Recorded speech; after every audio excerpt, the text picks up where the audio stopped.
So here we have our hook-lying position pelvic tilt exercise with some breathing. We'll also throw in there a little bit of breathing and reaching, or breathing with a little rib cage motion in this one. So a couple of alternates at the end, and depending on what you've been prescribed, just choose the pattern that feels the best for you, that feels like it's helping you get some relief, but also that goes with the programming that you've been suggested.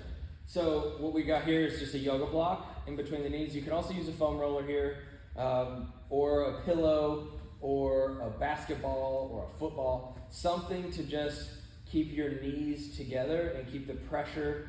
We're not trying to kill this, but we're just trying to keep them trapped together, because what that's going to do is just help us time the pelvis together. And instead of getting, in some cases we have these pelvis that are rotated or anteriorly tilted on one side, posteriorly tilted on the other. And so what we want to do is just make sure that everything is moving as one, right? And so we also want to have our feet nice and flat on the ground. This is key, because this is where the motion is coming from. In some cases, we may say, hey, I really want you to focus on how your abdominal tissue is creating that. For the people that need the abdominal rehab, in this case, we really want to focus on how the hamstring groove is helping us kind of pull that pelvis posteriorly and not create a lot of pressure into this lumbar spine, and also not drive that lumbar spine down, or we're fake getting space for the pelvis because we're using a lot of lumbar flexion to do it, which is just kind of training us into the wrong things if your issue is hip and it's not lumbar related, right? So with the pelvis, what we want to focus on the most in this is big toes trap down, inside heel trap down, and just play with that. Ideally we do this barefoot, but play with feeling the big toe pushing down and the heel pushing down. And what you may notice, you can reach down here, is that when you do that, your hamstring muscle will engage, right? What you can also feel is when you do that, right? Like when I push my big toe down and I push my heel down, all of a sudden my pelvis just goes from being a slight tilt anteriorly to a neutral position.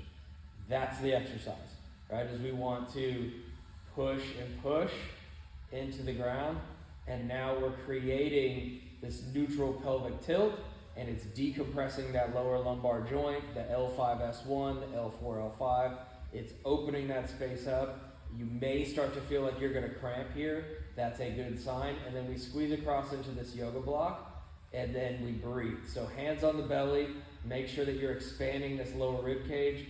I personally like putting my palms right here where the lower ribs are, and then I just inhale through the nose.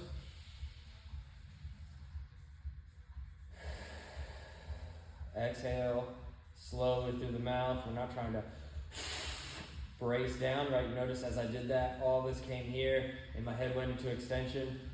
Just sidebar, throw something underneath your head and neck if you have neck considerations.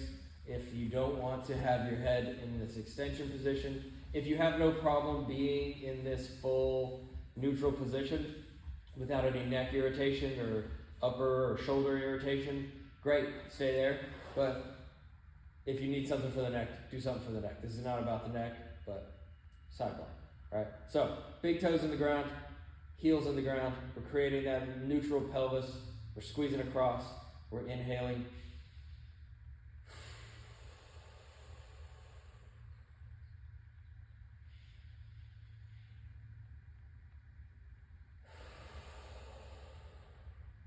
If you need to, after each breath, just reset the big toe and the heel, right?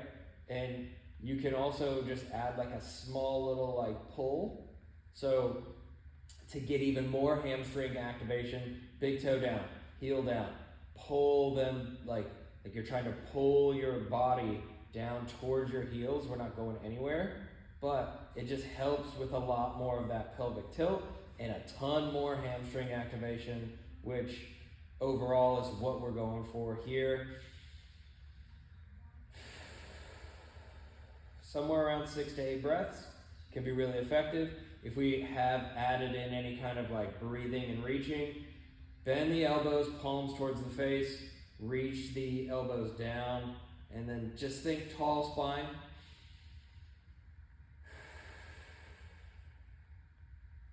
Right? We can also reach straight up here. All while keeping the same thing happening in the lower body. You may want, if we're trying to get a little bit more external rotation out of your back, it's a lower reach. If we're trying to get a little bit more internal rotation, we may want to reach those elbows this direction. All depends on what you've been told. That is a hamstring, hook lying, breathing, pelvic tuck exercise.